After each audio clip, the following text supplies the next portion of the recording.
ये आपका आज का संपादकीय पाठ है। और देखिए, संपादकीय पाठ आपको प्रारंभिक परीक्षा में, मुख्य परीक्षा में और इंटरव्यू में हर जगह मदद पहुंचाते हैं। और यहाँ से एक सामान्य जानकारी भी आप लोगों को मिल जाती है। अमेरिका में बदल गया चुनावी माहौल। देखिए, अमेरिका में राष्ट्रपति के चुनाव हो रहे हैं, उसी को लेकर ये बातें की जा रही हैं। अभी हाल ही में आपने देखा है, ट्रंप पर गोली भी चलाई गई थी। डोनाल्ड ट्रंप की बात कर रहा हूं। तो रिपब्लिकन पार्टी कन्वेंशन में पूर्व राष्ट्रपति डोनाल्ड ट्रंप को औपचारिक रूप से राष्ट्रपति पद का उम्मीदवार घोषित कर दिया गया। इसके साथ ही उपराष्ट्रपति पद के लिए जेडी वेंस के नाम पर भी मुहर लगा दी गई है। यूं तो इस ऐलान से पहले ही चुनाव में ट्रंप का पलड़ा भारी लग रहा था, लेकिन बीते दिनों उन पर हुए जानलेवा हमले के बाद उनकी जीत की संभावनाएं नाटकीय रूप से बढ़ गई हैं। इस हमले के बाद ट्रंप के तेवर भी बदले हुए नजर आए और रिपब्लिकन कन्वेंशन में वह अपनी चिरपरिचित आक्रामक शैली के विपरीत कुछ विनम्र दिखे, जो यह दर्शाने का संकेत था कि वह समावेशी नीतियों संग सभी को साथ लेकर चलने वाले राष्ट्रपति बनने का प्रयास करेंगे। इस दाव से वह फ्लोटिंग या फिर आप देखिए मध्य मार्गी मतदाताओं को भी साधते दिखे। और रूख में इस बदलाव के बावजूद ट्रंप ने चीन से लेकर आप देखिए आव्रजन और इस्लामिक आतंकवाद के मुद्दों पर अपना पारंपरिक कड़ा रुख भी दिखाया कि अहम नीतिगत मुद्दों पर उनका रवैया बदलने वाला नहीं है। जहां ट्रंप निरंतर मजबूत हो रहे हैं, वहीं आप देखिए डेमोक्रेटिक पार्टी के उनके प्रतिद्वंदी एवं मौजूदा राष्ट्रपति जो बाइडेन की स्थिति लगातार कमजोर होती जा रही है। और आप देखेंगे कि इन्हें राष्ट्रपति पद से पीछे हटाने की बातें भी होने लगी है जो बाइडेन को, और उन पर अपनी उम्मीदवारी वापस लेने का दबाव भी बढ़ रहा है। और अमेरिकी मीडिया में ऐसी खबरें भी आ रही हैं कि शायद बाइडेन अपनी दावेदारी वापस ले लें। फिलहाल उनकी दावेदारी वापस लेने का प्रश्न तो भविष्य की गर्भ में है, लेकिन मौजूदा हालात में उनकी हालत जरूर पतली है। यहां तक कि डेमोक्रेट के आंतरिक सर्वे में भी बाइडेन 14 प्रमुख राज्यों में ट्रंप से पिछड़ रहे हैं। पिछले चुनाव में इनमें से 5 राज्यों एरिजोना, जॉर्जिया, मिशिगन, पेंसिल्वेनिया व विस्कॉन्सिन में बाइडेन ने जीत हासिल की थी। डिबेट में लचर प्रदर्शन के बाद कोलोराडो, मिनीसोटा, न्यू मैक्सिको और न्यू हैम्पशायर में भी उनकी स्थिति कमजोर पड़ी। और अमेरिका में जो राजनीतिक परिदृश्य आकार ले रहा है, उसे लेकर डेमोक्रेटिक पार्टी बुरी तरह विभाजित नजर आ रही है। यह स्पष्ट दिखा कि बाइडेन किसी भी तरह ट्रंप को चुनौती देने में सक्षम नहीं है। यही कारण है कि पार्टी के भीतर बाइडेन पर अपनी दावेदारी वापस लेने की आवाजें उठ रही हैं। कैलिफोर्निया में पार्टी के वरिष्ठ नेता एडम शिफ ने तो खुलेआम कहा कि राष्ट्रपति के रूप में ट्रंप का दूसरा कार्यकाल हमारे लोकतंत्र की जड़ों को हिलाकर रख देगा और मुझे इसकी चिंता सता रही है। क्या राष्ट्रपति बाइडेन नवंबर में होने वाले चुनाव में ट्रंप को हरा सकते हैं? हाल तक बाइडेन यही संकेत देते आए कि वह मुकाबले में बने रहेंगे, लेकिन इस शीर्ष पद के लिए वह अपनी ही पार्टी के लोगों को आश्वस्त करने में असमर्थ नजर आ रहे हैं। इसलिए आने वाले दिनों में अगर उन पर उम्मीदवारी वापस लेने का दबाव बढ़ता है तो इस पर कोई हैरानी नहीं होनी चाहिए। और डेमोक्रेट खेमे में कई अपने भी बाइडेन से मुंह मोड़ रहे हैं। वहीं ट्रंप की पार्टी में कभी विरोधी रहे नेता भी उनके पीछे एकजुट हो गए हैं। कुछ समय पहले तक रिपब्लिकन प्राइमरी में ट्रंप की दावेदारी के विरोधी निक्की हेली, रॉन डी सेंटिस और आप देखिए मार्को रूबियो जैसे नेता अब एक स्वर में उनका समर्थन कर रहे हैं। गोलीबारी के बाद कान पर बंदी पट्टी के साथ अपनी लड़ाई को पुरजोर तरीके से जारी रखने का ऐलान करने वाली ट्रंप की तस्वीर को हाल के दौर के एक बेहद ताकतवर प्रतीक के रूप में देखा जा रहा है। और इस तस्वीर ने कैपिटल हिल पर हिंसा के आरोपों का सामना करने वाले नेता के पक्ष में जबरदस्त माहौल बनाने का काम किया है। दुविधाएं रिपब्लिकन खेमे में भी कुछ कम नहीं दिखती हैं। अपने विरोधी रहे जेडी वेंस को ट्रंप ने उपराष्ट्रपति के लिए उम्मीदवार बनाया। 2016 में वेंस ने यहां तक कहा था कि ट्रंप अमेरिका के हिटलर साबित हो सकते हैं। उनकी पत्नी भारतीय मूल की है, तो इस नाते वह धुर दक्षिणपंथी टिप्पणीकारों के भी निशाने पर रहे हैं। मेक अमेरिका ग्रेट अगेन जैसा अभियान चलाने वाली पार्टी के लिए वेंस के परिवार की बहुसांस्कृतिक जड़ें आव्रजन विरोधी एजेंडे में फिट नहीं बैठती हैं। और यह ना भूलें कि अमेरिका में राजनीतिक ध्रुवीकरण तेजी से बढ़ रहा है और जिसकी तपिश दोनों प्रमुख दलों को झेलनी पड़ रही है। एक दूसरे को दुश्मन की तरह देखने का सिलसिला उस स्तर तक पहुंच गया है कि ट्रंप पर हमले के बाद भी मेल मिलाप के कोई प्रयास नहीं किए गए। रिपब्लिकन कन्वेंशन में भले ही एकता के भाव पर जोर दिया गया हो, लेकिन वास्तविकता यही है कि पार्टी में ट्रंप से इतर रवैया रखने वालों के लिए कोई जगह नहीं है। और ट्रंप के नजरिए का विरोध करना एक तरफ से पार्टी को चुनौती देने जैसा बना दिया गया है। पूर्व राष्ट्रपति ने इस मामले में खुद को फिलहाल पार्टी संगठन से ऊपर स्थापित कर दिया है। ट्रंप पर हुए हमले ने राजनीतिक परिदृश्य को बड़े पैमाने पर बदल दिया है। इस हमले पर बेंस ने लिखा कि यह इकलौता मामला नहीं है और बाइडेन खेमा किसी भी कीमत पर ट्रंप को रोकने पर आमादा है।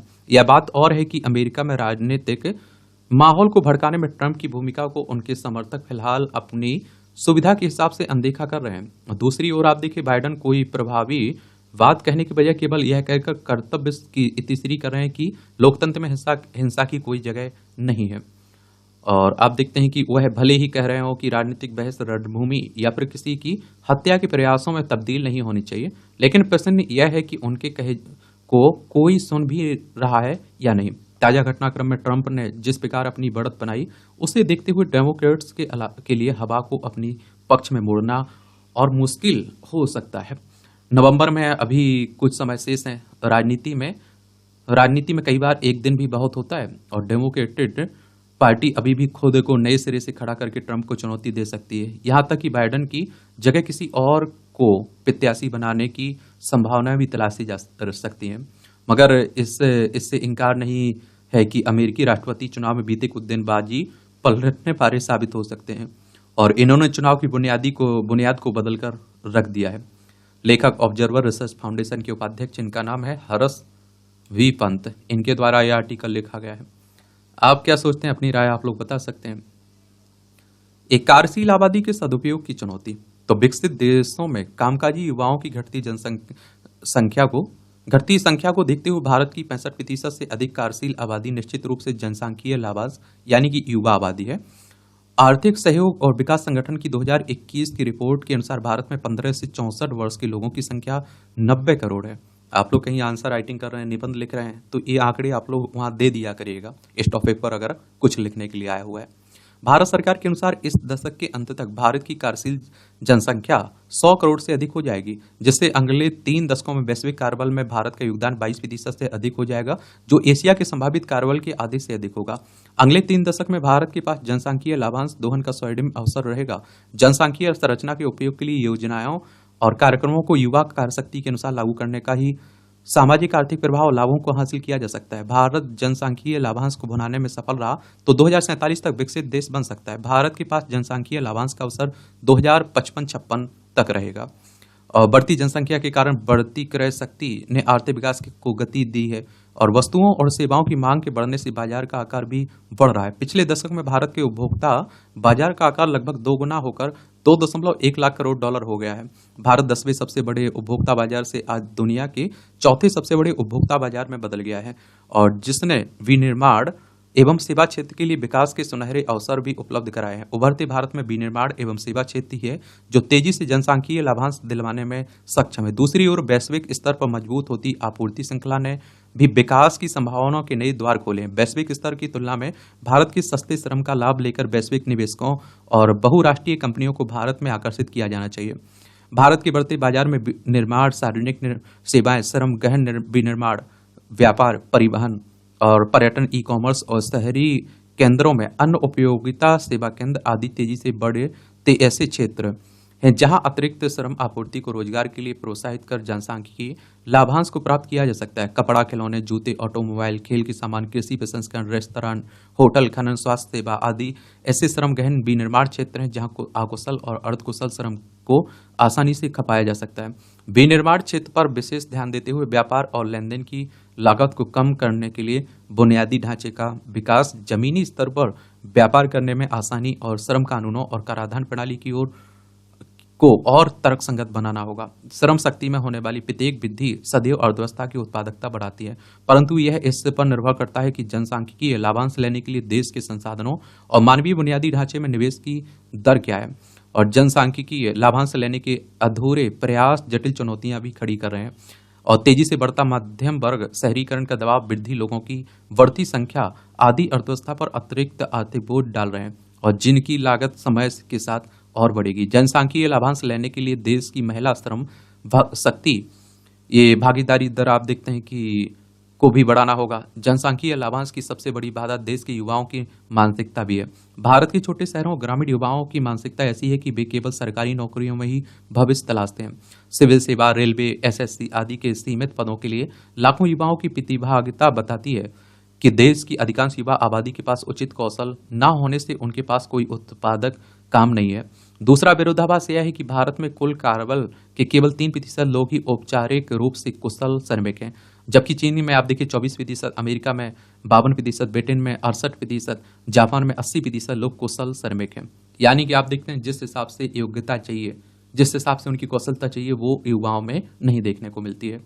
अब आप देखिए कंप्यूटर के क्षेत्र में कहीं नौकरियां निकली हैं। अब कंप्यूटर का आना जरूरी है, कंप्यूटर चलाना, कंप्यूटर के बारे में एक सामान्य जानकारी, लेकिन लोगों के पास उसका नॉलेज नहीं है, पढ़ाई लिखाई नहीं है। इसलिए तो आप देखेंगे कि बढ़ते कार्यबल और कुशल श्रमिकों की मांग की इस खाई को भरने के लिए नई शिक्षा नीति में भले ही एक पहल की गई, परंतु इस दिशा में सार्थक प्रयास किए जाने की आवश्यकता है। ब्लूमबर्ग की रिपोर्ट बताती है कि भारत के उच्च स्तरीय तकनीकी संस्थाओं जैसे आईआईटी, आईआईएम आदि कुछ विशेष जाने माने संस्थानों को छोड़ दें तो अधिकांश विश्वविद्यालय, कॉलेज और निजी शैक्षणिक संस्थान केवल डिग्रियां बांटकर प्रति वर्ष बेरोजगारों की एक बड़ी फौज तैयार कर रहे हैं। भारत में शिक्षा एक उद्योग के रूप में तेजी से बढ़ रहा है और आप देखते हैं कि परंतु इसके बावजूद ग्रामीण, छोटे और मध्यम शहरों के छात्रों के लिए गुणवत्तापूर्ण शिक्षा अभी भी एक चुनौती ही है और जो उद्योगों की आवश्यकताओं के अनुरूप भी नहीं है। इसलिए कार्यकारी आबादी को कौशल से लैस करने के लिए सरकार द्वारा चलाए जाने वाले कौशल कार्यक्रमों को उद्योगों के साथ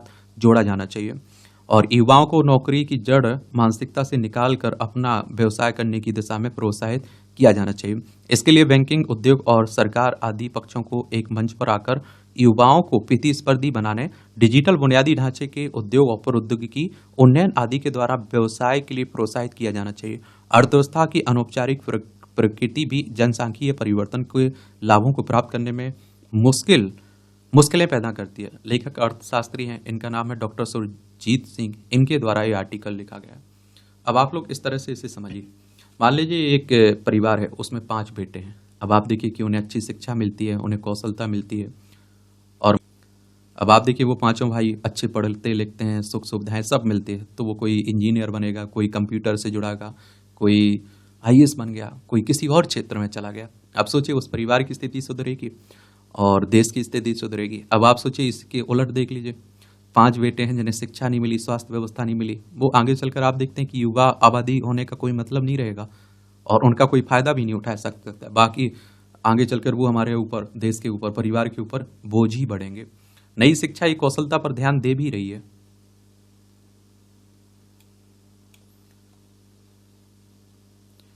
जीवन परीक्षा, तो हम सबके भीतर ईश्वर का वास है। इस पंक्ति से एक स्वाभाविक जिज्ञासा जन्म लेती कि यदि हमारे भीतर वास्तव में ईश्वरीय तत्व है तो हम बुरे कर्म क्यों करते हैं, या फिर यदि मनुष्य बुरे कर्म करता है तो ईश्वर रोकता क्यों नहीं है। यदि आप विचार करें तो पाएंगे कि किसी भी प्रकार का बुरा कर्म अंतःकरण को आनंद नहीं देता है। वह हमारी राक्षसी आप देखते हैं कि प्रवृत्ति को भले ही कुछ संतुष्ट कर दे, किंतु भीतर जो उसका अनुनाद जाता है वह अशांति एवं व्याकुलता ही उत्पन्न करता है। ईश्वर बुरे कर्म करने से तत्काल ही रोकता है। जब भी मनुष्य बुरा कर्म करने को प्रवृत्त होता है, तत्क्षण उसके मन में संदेह, भय, लज्जा, तम से आच्छादित होने के भाव उत्पन्न होते हैं। अंतरात्मा की पुकार अवश्य ही मन को उद्वेलित करती है। बुरे कर्म करने के बाद गिलानी का भाव भी अवश्य ही सिर उठाता है। क्या यह अपने भीतर ईश्वरीय तत्व के विद्यमान होने का पर्याप्त प्रमाण नहीं है? यदि ईश्वर चाहे तो संसार में पाप कर्म नहीं हो सकते, ऐसी भी जिज्ञासा हो सकती है। सत्य बात यह है कि ईश्वर किसी भी जीव की स्वतंत्रता नहीं छीनता है। यदि ईश्वर जीवों की स्वतंत्रता छीन ले, उन्हें अपने एक यंत्र की तरह प्रयोग करे तो उसकी उन्नति नहीं हो सकती है।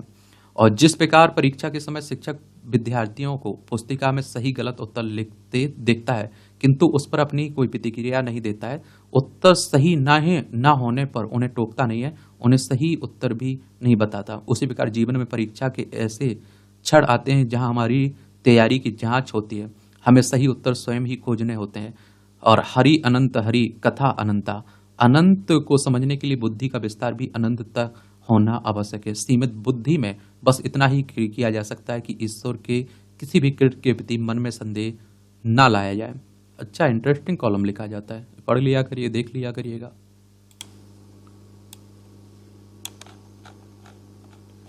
ये साइबर संकट, तो अभी माइक्रोसॉफ्ट के सर्वर में खराबी से दुनिया भर में जो संकट पैदा हुआ, उससे सबक सीखने की आवश्यकता है। जब एक सॉफ्टवेयर कंपनी के सर्वर में खराबी से इतनी अधिक समस्याओं का सामना करना पड़ा, तो इसकी कल्पना सहज ही की जा सकती है कि अन्य कंपनियों में एक साथ कोई खराबी आने या उनके साइबर हमले का शिकार होने पर कितनी बड़ी मुसीबत खड़ी हो सकती है।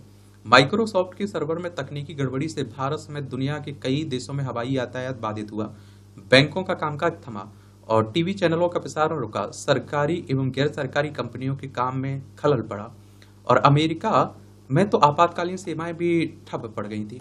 फिलहाल आप देखिए, इसका अनुमान लगाना कठिन है कि माइक्रोसॉफ्ट के सर्वर में खराबी आने से दुनिया को कितना अधिक नुकसान उठाने का के साथ कितने लोगों को परेशानी का सामना करना पड़ा।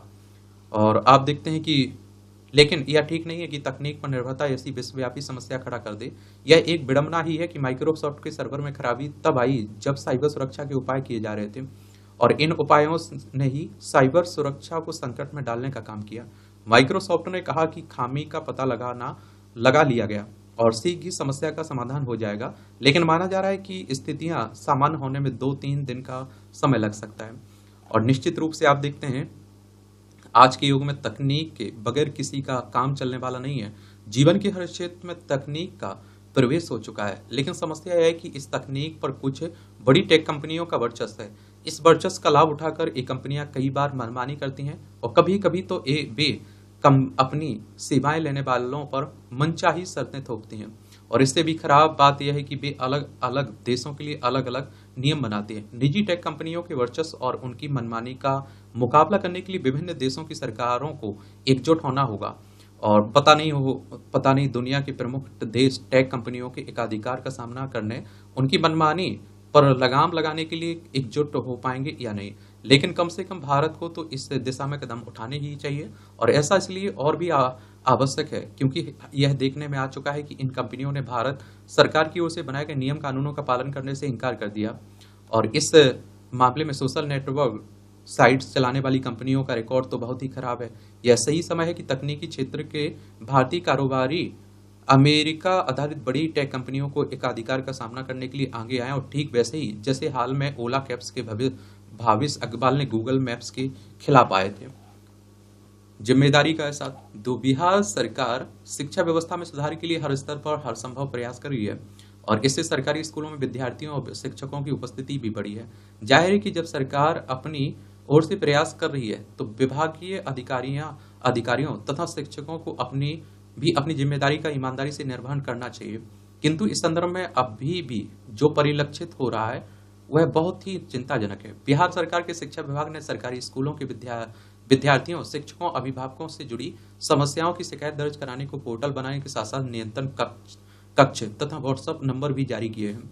इन पर बड़ी संख्या में शिक्षकों के समय पर स्कूल नहीं आने, मध्याह्न भोजन की गुणवत्ता खराब होने, वर्षा में स्कूल की छत से पानी टपकने, स्कूल में बिजली और बेंच आदि की दिक्कत होने जैसी शिकायतें मिल रही हैं। यहाँ तक कि प्रखंड शिक्षा पदाधिकारी एवं प्रधानाध्यापक द्वारा पैसे मांगने की शिकायत भी की गई है। संभव है कि इनमें कुछ शिकायतें दुर्भावनापूर्ण हैं, लेकिन इससे आप देखिए साफ है कि सरकार की तमाम कोशिशों पर अधिकारियों एवं शिक्षकों को अपनी जिम्मेदारी का एहसास नहीं होना भारी पड़ रहा है। अच्छी बात है कि इन शिकायतों के त्वरित निपटारे की कोशिश भी की जा रही है। स्थिति बता रही है कि मॉनिटरिंग की व्यवस्था और सख्त की जाए और तथा किसी भी मामले में लापरवाही करने वालों के खिलाफ कड़ी से कड़ी कार्रवाई की जाए। किसी को भी बचाने की कोशिश नहीं की जानी चाहिए।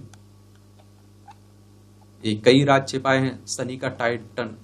तो शनि ग्रह के सबसे बड़े चांद उपग्रह टाइटन के विभिन्न विचित्र नदी तंतों में लहरें, धाराएं, मुहाना और जलडमरू मध्य आदि शामिल हैं। साइंस जर्नल नेचर कम्युनिकेशंस में प्रकाशित एक हालिया शोध पत्र में यह जानकारी दी गई। शोध पत्र के लेखकों ने आप देखते हैं कि नासा की उस कैसिनी मिशन के अभिलेखीय डेटा का उपयोग किया है जिसने 2004 और 2017 के दौरान शक्ति शनि का अवलोकन किया था और हमारे सौरमंडल में पृथ्वी के अलावा टाइटन ही इकलौता ऐसा ज्ञात खगोलीय पिंड है जिसकी सतह पर सक्रिय नदी प्रणाली जैसे नहरों, झीलों, सागरों आदि की उपस्थिति के ठोस साक्ष्य मिले हैं। हालांकि यह पानी के रूप में नहीं है बल्कि ईथेन और मीथेन जैसे तरल हाइड्रोजन आप देखते हैं कि हाइड्रोकार्बन के हैं। और कैसिनी मिशन के दौरान ऐसे संकेत मिले थे कि टाइटन पर कुछ ऐसे कार्बनिक तत्व विद्यमान हैं जिन्हें जीवन के लिए आवश्यक ये आप देखेंगे कि आवश्यक माना जाता है। इसका वायुमंडल भी काफी सघन है, जो इसे हानिकारक अंतरिक्षीय विकिरणों कॉस्मिक रेडिएशन से सुरक्षा प्रदान करता है। कार्नेल विश्वविद्यालय के गृह विज्ञानी वेलेरियो फोगियाली के मुताबिक टाइटन वास्तव में पृथ्वी जैसा ही एक खगोलीय पिंड है, और जिसमें आप देखते हैं कि घने नाइट्रोजन वातावरण में संचालित मीथेन आधारित हाइड्रोलॉजिकल निकाय द्वारा आकार दिए गए बहुत ही परिचित सतही आकृति विज्ञान का एक विविध सेट भी है। सैद्धांतिक रूप से टाइटन पर वे सभी बुनियादी रासायनिक तत्व मौजूद हैं जो जीवन निर्माण के लिए जरूरी हैं। इस बात की भी काफी संभावना है कि टाइटन पर जीवन विद्यमान हो, लेकिन निश्चित रूप से वह पृथ्वी के जीवन रूपों से अलग और नाइट्रोजन मीथेन पर आधारित होगा। विज्ञानी यह दावा करते रहे हैं कि टाइटन की मौजूदा परिस्थितियां भविष्य में इंसानी बस्तियों बसाने के एकदम अनुकूल हैं। कई अध्ययनों के मुताबिक चूंकि टाइटन की मौजूदा विशेषताएं कुछ शुरुआती पृथ्वी जैसी हैं, इसलिए इसकी पूरी संभावना है कि टाइटन के समुद्रों में भी प्राचीन पृथ्वी की भांति जीवन के बीज फल फूल रहे हैं। कई अध्ययनों में शोधकर्ताओं ने यह निष्कर्ष निकाला कि आज से लगभग 5 अरब साल बाद जब सूर्य के कोर में मौजूद हाइड्रोजन ईंधन समाप्त हो जाएगा और वह ऊर्जा पैदा करने के लिए अन्य भारी तत्वों को जलाना शुरू कर देगा, तो वह एक लाल महादानव तारे में परिवर्तित हो जाएगा। और इस परिवर्तन के दौरान सूर्य धीरे धीरे बुध शुक्र पृथ्वी को अपनी चपेट में ले लेगा। लेकिन जब टाइटन का निवास योग्य परिस्थितियां हैबिटेबल जोन होगी, टाइटन भविष्य में मानव का नया घर बन सकता है। टाइटन के बारे में और भी चौंकाने वाले तथ्य सामने आ सकते हैं। देखिए, नासा की बात करें तो अमेरिकी अंतरिक्ष एजेंसी है। जिस तरह से हमारी इसरो है ना, इंडियन स्पेस रिसर्च ऑर्गेनाइजेशन की बात करें, 15 अगस्त 1969 में स्थापना हुई थी। बेंगलोर कर्नाटक में इसका हेडक्वार्टर देखने को मिलेगा।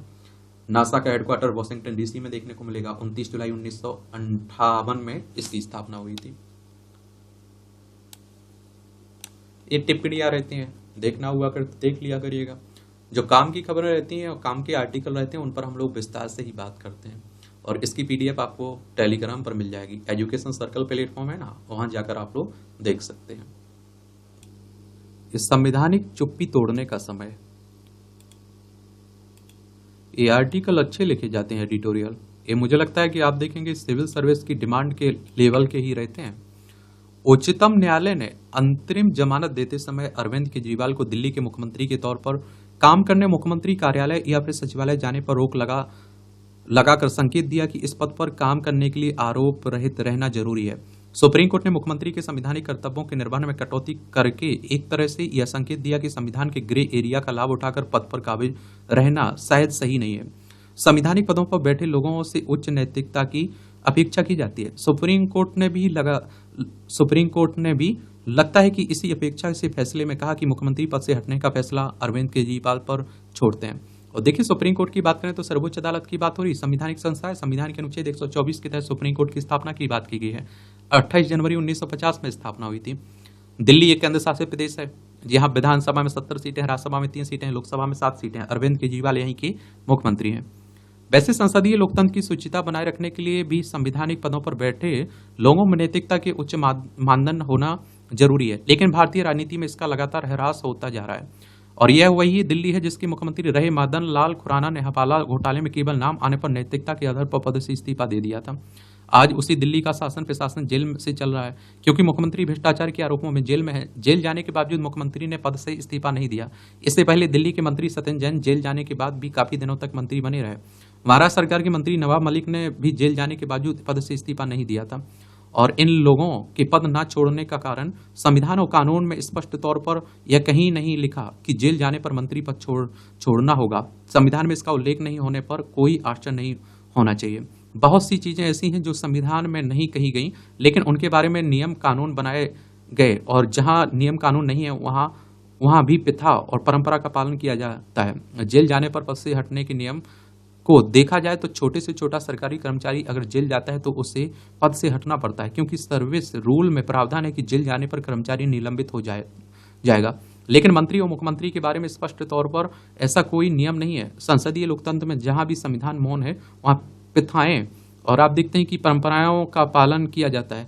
और यदि जेल जाने पर मंत्री और एवं मुख्यमंत्री का पद छोड़ने की परंपरा को देखा जाए तो लालू प्रसाद यादव ने चारा घोटाले के आरोप में जेल जाने पर मुख्यमंत्री पद छोड़ दिया था और उसके बाद उनकी पत्नी राबड़ी देवी बिहार की मुख्यमंत्री बनी थी।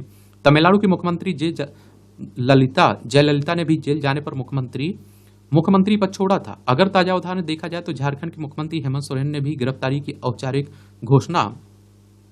घोषणा से पहले ही मुख्यमंत्री पद से इस्तीफा दे दिया था। हालांकि अब उन्हें न्यायालय से जमानत मिल गई और वह एक बार फिर झारखंड के मुख्यमंत्री बन गए हैं। लेकिन यह परंपरा रही कि यदि मुख्यमंत्री जेल जाता है तो वह पद से इस्तीफा देता है। दिल्ली के मुख्यमंत्री अरविंद केजरीवाल का मामला भारतीय इतिहास का संभवतः पहला उदाहरण है जहां एक मुख्यमंत्री ने जेल जाने के बाद भी पद से इस्तीफा नहीं दिया। और क्योंकि संविधान और कानून में स्पष्ट रूप से जेल जाने पर आप देखते हैं कि जाने पर मुख्यमंत्री या फिर मंत्री पद छोड़ने की बात नहीं कही गई। जयललिता का मामला तो सुप्रीम कोर्ट ने न्यायाधीश विजेश कुमार ने 21 सितंबर 2001 को जयललिता के मामले में दिए फैसले में कहा था कि लिखित संविधान में भी यह संभव नहीं है कि प्रत्येक विवरण दिया जाए। कुछ मामलों में प्रथाएं परंपराएं विकसित की जाए, ऐसे ही लोकतांत्रिक व्यवहार बनता है। वस्तुतः 21 आप देखेंगे दिसंबर 2001 को सुप्रीम कोर्ट की 5 न्यायाधीशों की पीठ ने एक मत से जयललिता की मुख्यमंत्री पद पर नियुक्ति को असंवैधानिक ठहरा कर दिया था और जिसके बाद जयललिता को मुख्यमंत्री पद से हटना पड़ा था। जस्टिस ब्रजेश कुमार ने बहुमत से सहमति जताते हुए अपने अलग से दिए फैसले में यह बात कही थी कि उस मामले में जयललिता को अदालत से भ्रष्टाचार के जुर्म में 2 वर्ष से ज्यादा की सजा हुई थी। उससे उनकी अपील हाईकोर्ट में लंबित थी, लेकिन हाईकोर्ट ने जमानत तो जयललिता को दी थी परंतु दोष सिद्धि पर रोक नहीं लगाई थी, इसलिए जयललिता चुनाव लड़ने के अयोग्य थी। इसके बावजूद उनकी पार्टी के चुनाव जीतने पर राज्यपाल ने उन्हें मुख्यमंत्री नियुक्त कर दिया था और जिसे जनहित याचिका के जरिए सुप्रीम कोर्ट में चुनौती दी गई थी। जयललिता की ओर से सुप्रीम कोर्ट में दलील दी गई थी कि संविधान के मुताबिक कोई भी व्यक्ति निर्वाचित हुए बगैर 6 महीने तक मंत्री रह सकता है, मुख्यमंत्री रह सकता है और आप देखिए कैबिनेट मंत्री रह सकता है, प्रधानमंत्री भी रह सकता है। लेकिन सुप्रीम कोर्ट ने सारी दलीलें खारिज करते हुए कहा कि जो व्यक्ति सदन का सदस्य बनने की अयोग्य है वह मुख्यमंत्री नहीं बनाया जा सकता है। सजा होने के कारण जयललिता चुनाव लड़ने की अयोग्य थी। हालांकि जयललिता का मामला सजा का था, जैसा कि दिल्ली के मुख्यमंत्री के मामले में नहीं है। यहाँ अभी आरोप ही लगे हैं और अदालत में आरोप दाखिल हुआ है, लेकिन एक अंतर यह है कि तमिलनाडु की मुख्यमंत्री जयललिता जेल में नहीं थी जबकि दिल्ली के मुख्यमंत्री जेल में है। बात केवल नैतिकता की नहीं है, सवाल व्यवहारिकता का भी है, क्योंकि जेल से मुख्यमंत्री का सरकार चलाना संभव नहीं है। जेल में ना तो वह कोई मीटिंग कर सकता है और ना ही कोई फाइल देख सकता है और ना ही सदन में किसी सवाल का जवाब दे सकता है। जिस सदन के प्रति वह उत्तरदायी होता है, मुख्यमंत्री पद पर बने रहने में नैतिकता के अलावा व्यवहारिकता का भी मुद्दा शामिल है। उच्च नैतिक मानदंड तो मुख्यमंत्री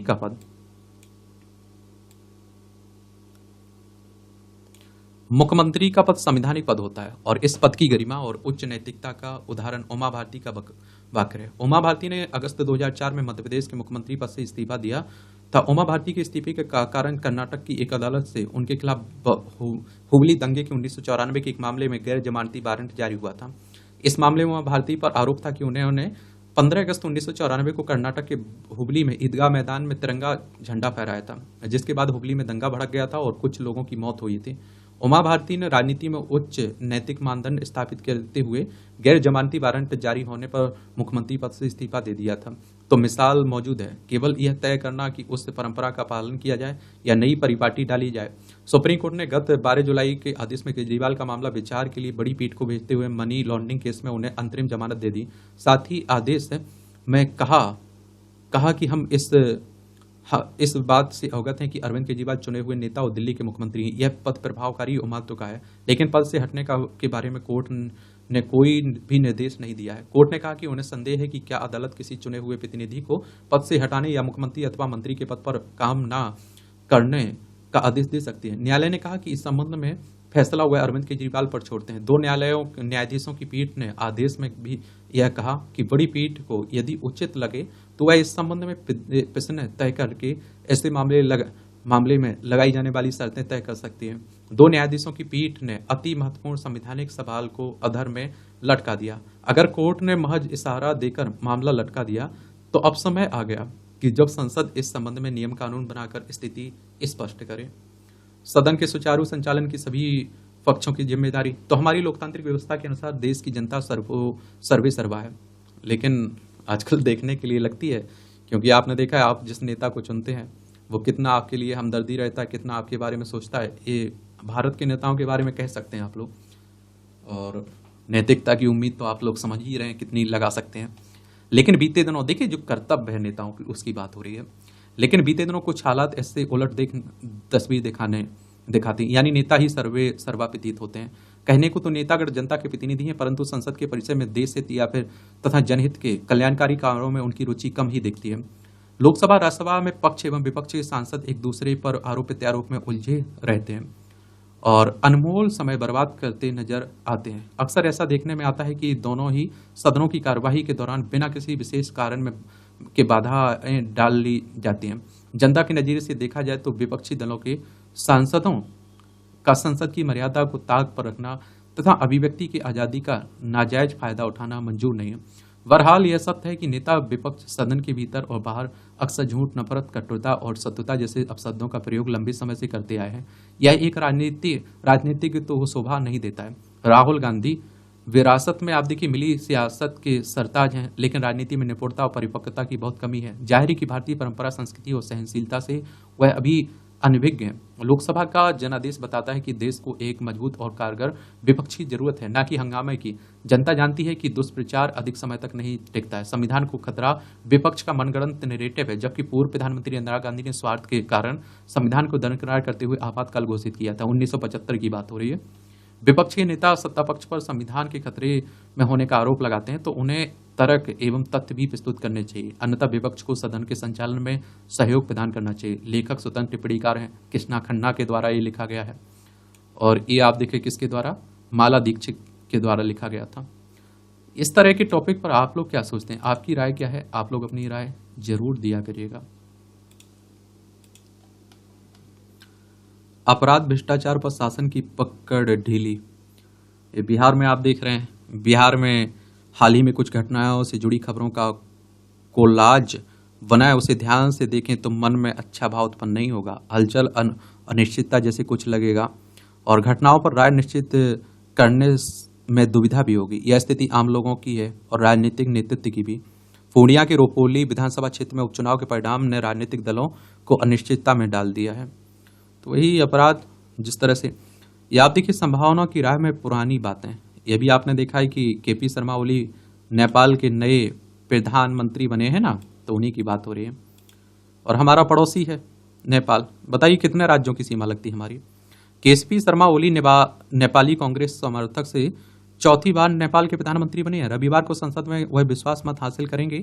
इसके लिए 138 वोट की जरूरत होगी। सदन में सबसे बड़ी पार्टी कांग्रेस के 89 सदस्य, ओली की पार्टी नेपाल कम्युनिस्ट पार्टी 78 सांसदों के साथ सदन में दूसरी बड़ी पार्टी है। संख्या बल से स्पष्ट है कि विश्वास मत हासिल करने की राय में ओली के सामने कोई अवरोध नहीं है। नेपाल में 2008 में गिरिजा प्रसाद कोइराला के बाद प्रधानमंत्री की कुर्सी की परिक्रमा 3 लोग ही शामिल रहे, शेर बहादुर देवा, केपी शर्मा ओली और पुष्प कमल दहल प्रचंड।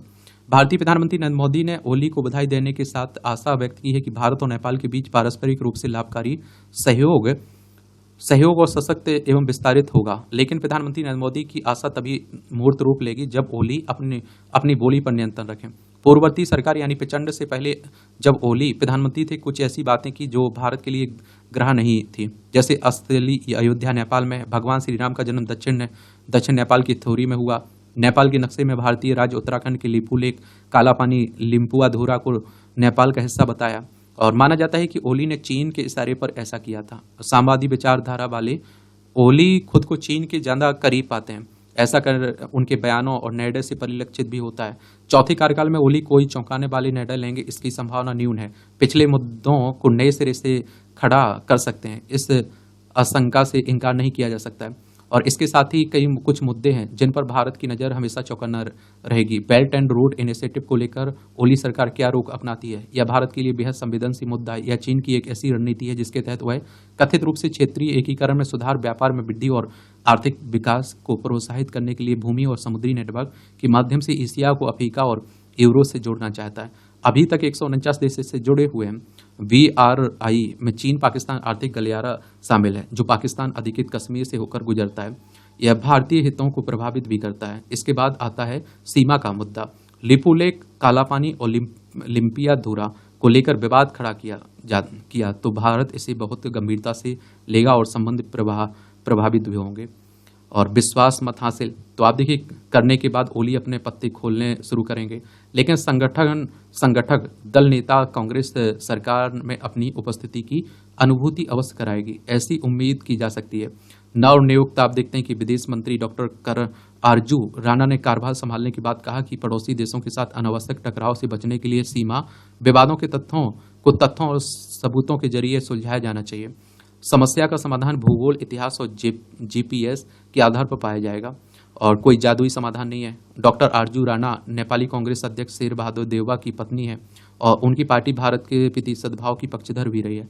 नेपाल कम्युनिस्ट पार्टी के विदेश विभाग प्रमुख राजन भट्टाराई का मानना है कि भारत विरोधी रवैया अपनाकर ना तो नेपाल प्रगति कर सकता है, ना ही नेपाल के लोगों के हितों को बढ़ावा दिया जा सकता है। ओली एक तटस्थ विदेश नीति का पालन करेंगे, नेपाल के राष्ट्रीय हित और उसकी क्षेत्रीय अखंडता को आप देखिए सुरक्षित रखेंगे। किसी अन्य देश को निशाना बनाने के लिए अपने देश की धरती का प्रयोग नहीं होने देंगे। किसी एक पड़ोसी के लिए दूसरे के हितों पर आघात नहीं होने दिया जाएगा। वैसे तो भारत के लिए विश्वसनीय प्रचंड भी नहीं थे, लेकिन पिछले साल भारत यात्रा के दौरान लगा था कि द्विपक्षीय संबंधों को नया कलेवर मिल सकता है। नेपाल से भारत को 10 वर्ष की अवधि में 10,000 मेगावाट तक बिजली के निर्यात के लिए समझौता पत्र पर हस्ताक्षर हुए। पंथनिरपेक्ष छवि के बावजूद उज्जैन में महाकाल की पूजा अर्चना, सीमा विवाद सुलझाने के लिए कुछ सकारात्मक बातों ने संभावना को बल दिया था। यज्ञ प्रचंड को नेपाल में विपक्षी दलों की आलोचना का भी शिकार होना पड़ा था। त्रिभुवन विश्वविद्यालय शीशमद भैरहवा कैंपस में प्रोफेसर डीलाराम पांडे कहते हैं कि नेपाल में विदेश नीति पारंपरिक संबंधों के आधार पर बनाई जाती है। केपी शर्मा ओली के नेतृत्व वाली पिछली सरकार के साथ भारत के संबंध बहुत अच्छे नहीं थे, इसलिए यह संदेह होना स्वाभाविक है कि अब भी वैसा ही होगा। नेपाली कांग्रेस भी सरकार में है और आप देखिए उसकी भारत व चीन के साथ समान रिश्ते रखने की नीति। इससे मुझे नहीं लगता कि नेपाल और भारत के रिश्तों पर ज्यादा असर पड़ेगा। नई सरकार पारंपरिक रिश्तों को छोड़कर नई नीतियां बनाकर रिश्ते नहीं बनाएगी। भारत के प्रधानमंत्री ने भी भारत नेपाल के बीच मधुर संबंधों के लिए शुभकामनाएं व्यक्त की हैं और इससे यह भी पता चलता है कि भारत ओली सरकार के साथ किस तरह के रिश्ते कायम रखना चाहती है। और इस तरह से आप देखेंगे कि जो दैनिक जागरण का संपादकीय पाठ है उसकी कहानी खत्म होती है। ये धन शोधन का जटिल मायाजाल, ये आप देखेंगे कि जनसत्ता का आर्टिकल है और बड़ा अच्छा लिखा जाता है। धन शोधन की प्रवृत्ति मोटे तौर पर काले धन से जुड़ी हुई है और इसका अपना एक बड़ा मायाजाल है जिसको समझना आसान नहीं है। धन शोधन में अवैध रूप से प्राप्त धन यानी काले धन को छिपाकर एक प्रक्रिया द्वारा वैध बनाकर दिखाया जाता है। यह एक प्रकार का वित्तीय अपराध है जिसमें अवैध रूप से अर्जित धन को जानबूझकर वित्तीय और आर्थिक स्रोतों में लाया और प्रसारित किया जाता है। यहाँ से अपराधी कानूनी रूप से उस धन का उपयोग सामान संपत्तियां और सेवाएं खरीदने के लिए कर सकते हैं। चूंकि यह एक प्रकार का अपंजीकृत धन है और इसलिए सरकारें उन पर कर नहीं लगा पाती हैं और इससे एक तरफ आप देखिए सरकारों का राजस्व कम होता है तो दूसरी तरफ अवैध और खतरनाक गतिविधियों को बढ़ावा मिलता है। यह एक विश्वव्यापी समस्या है। अकेले यूनाइटेड किंगडम को हर वर्ष धन शोधन से 100 अरब पाउंड से ज्यादा का नुकसान होता है। यूएनओसीडी यानी United Nations office of drugs and crime का अनुमान है कि हर वर्ष दुनिया भर में धन शोधित की जाने वाली राशि वैश्विक जीडीपी की 2 से 5% तक है। वह राशि आप देखते हैं कि यह राशि 715 अरब से 1.87 ट्रिलियन यूरो के बीच है। भारत में भी धन शोधन के माध्यम से आयत काले धन की एक समानांतर अर्थव्यवस्था चल रही है। काले धन को विदेशी बैंकों में भी जमा किया जाता रहा है और भारतीयों द्वारा विदेशी बैंकों में जमा किया गया काला धन एक अनुमान के मुताबिक लगभग 72,80,000 करोड़ रुपए है और इस पैसे का इस्तेमाल शिक्षा, स्वास्थ्य सेवाओं और बुनियादी ढांचे के बजाय आपराधिक गतिविधियों में होता है और इनमें आप देखिए नशीली दवाओं की तस्करी, मानव तस्करी, जुआ, आतंकवाद आदि का गैर कानूनी गतिविधियों का वित्त पोषण करने जैसे कार्य शामिल हैं। धन शोधन में संलग्न व्यक्ति पहले अवैध तरीके से धन प्राप्त करते हैं और इसमें आप देखते हैं कि अक्सर बड़ी मात्रा में नकदी जमा करना या फिर नकदी से आप देखते हैं कि मूल्यांकन संपत्ति खरीदना शामिल होता है और जिसे बाद में आप देखिए बेचा जा सकता है। इसमें आप देखते हैं बड़ी रकम को तोड़कर वित्तीय प्रणाली में कई छोटी जमा राशियों में डाल दिया जाता है। अपराधी ध्यान भटकाने के लिए विभिन्न इलेक्ट्रॉनिक हस्तांतरों के माध्यम से बड़ी जमा राशियों को अलग अलग खातों में फैला देते हैं और दूसरे चरण में आप देखिए अवैध रूप से प्राप्त धन को अलग अलग खातों में और अक्सर विभिन्न देशों में स्थानांतरित कर देते हैं। फिर इनको निवेश के माध्यम से या फिर संपत्ति खरीद कर उनका रूप बदला जाता है। तीसरे चरण में आप देखें कि शोधित धन जो अब छिपा हुआ है और जिसका अवैध स्रोत तक पता नहीं लगाया जाता है, उसको औपचारिक अर्थव्यवस्था में वापस लाया जाता है। धन शोधन की प्रक्रिया में काले धन की प्राप्ति और उसके निपटारे के लिए कई तरीके इस्तेमाल किए जाते हैं। इनमें क्रिप्टो करेंसी द्वारा लेन देन आजकल काफ़ी प्रचलित है और इसमें गुमनाम खरीदारी और विक्रेताओं द्वारा ऑनलाइन नशीली दवाओं और सेवाओं का व्यापार किया जाता है। इसमें वित्तीय लेन देन में होने वाली आपराधिक गतिविधियों का पता लगाना बहुत मुश्किल होता है। इसी प्रकार व्यवसायी द्वारा बेची जाने वाली वस्तुओं या फिर सेवाओं के चालन की राशि कम या अधिक दिखाई जाती है और इनमें अंतर की राशि अपराधी नगद प्रदान कर सकते हैं और फिर इलेक्ट्रॉनिक माध्यम से वापस जमा करवा कर उसको वैध दिखा सकते हैं। धन शोधन के अंतर्गत फर्जी कंपनी, जिन्हें सेल कंपनियां भी कहा जाता है, उनमें निवेश आप देखते हैं कि या फिर लेन देन द्वारा धन शोधन का तरीका भी काफी प्रचलित है और इन आप देखते हैं इन फर्जी कंपनियों का अस्तित्व केवल कागजों पर होता है। कंपनी के नाम पर कर्ज और सरकार से करों में छूट भी लेते हैं। इन सब फर्जी कामों के माध्यम से बहुत सारा काला धन जमा कर लेते हैं। अगर कोई तीसरा पक्ष वित्तीय अभिलेखों की जांच करना भी चाहे तो उसको धन के स्रोत और आप देखिए कि स्थान के रूप में जांच को भ्रमित करने के लिए झूठे दस्तावेज दिखा दिए जाते हैं। फिर कंपनियां निवेशकों को धोखा देने के लिए अपने वित्तीय विवरणों में हेरफेर करती हैं और फर्जी मुनाफा दिखाती हैं। इन कंपनियों के शेयरों की खरीद बिक्री आदि के कागजी लेन देन के माध्यम से भी धन शोधन किया जाता है। भारतीय प्रतिभूति विनिमय बोर्ड सेबी समय समय पर फर्जी कंपनियों पर कार्रवाई करते हैं और सेबी ऐसी करीब 5 लाख कंपनियों की पहचान की है। शुरुआती तौर पर इनमें आप देखते हैं कि 331 कंपनियों की सूची जारी की। इनमें जो कंपनियां शेयर बाजार में सूचीबद्ध हैं उनके कारोबार पर प्रतिबंध लगाया गया। और आप देखिए देश में धन शोधन की रोकथाम हेतु धन शोधन रोकथाम कानून 2005 भी है और आप देखते हैं कि इस कानून के जरिए आर्थिक अपराधों में काले धन के इस्तेमाल को रोकना, धन शोधन में शामिल या फिर उससे मिली संपत्ति को जब्त करना, धन शोधन संबंधी अन्य अपराधों पर अंकुश लगाने का प्रयास किया जाता है। सरकार का दावा है कि धन शोधन मामले में जांच और कार्रवाई पिछले 10 वर्षों में 86 गुना बढ़ी है। ईडी ने पिछले 10 वर्षों के दौरान धन शोधन रोकथाम कानूनों के तहत 5115 मामले दर्ज किए। इन मामलों में गिरफ्तारी और संपत्तियों की जब्ती भी लगभग 25 गुना बढ़ी है। ये 25 देखिए, ईडी की बात करें तो इन्फोर्समेंट डायरेक्टरेट की बात हो रही। प्रवर्तन निदेशालय, इसकी स्थापना 1 मई 1956 में हुई थी। नई दिल्ली में हेडक्वार्टर देखने को मिलेगा। और सेबी की अगर हम लोग बात करें तो security and exchange board of India की बात कर रहा हूँ। मुंबई महाराष्ट्र में इसका हेडक्वार्टर आपको देखने को मिल जाएगा। इसकी स्थापना कब हुई थी बताइए? 12 अप्रैल 1988 में।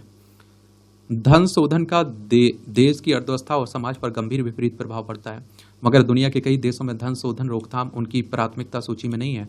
इसलिए धन शोधन में शामिल जटिलताओं के चलते अपराधियों की पहचान करना, उन पर मुकदमा चलाना एक बड़ी चुनौती है। वित्तीय संस्थान धन शोधन से निपटने में सहायता कर सकते हैं। वे यह सत्यापित कर सकते हैं कि वैध व्यक्तियों से कारोबार किया जा रहा है या नहीं।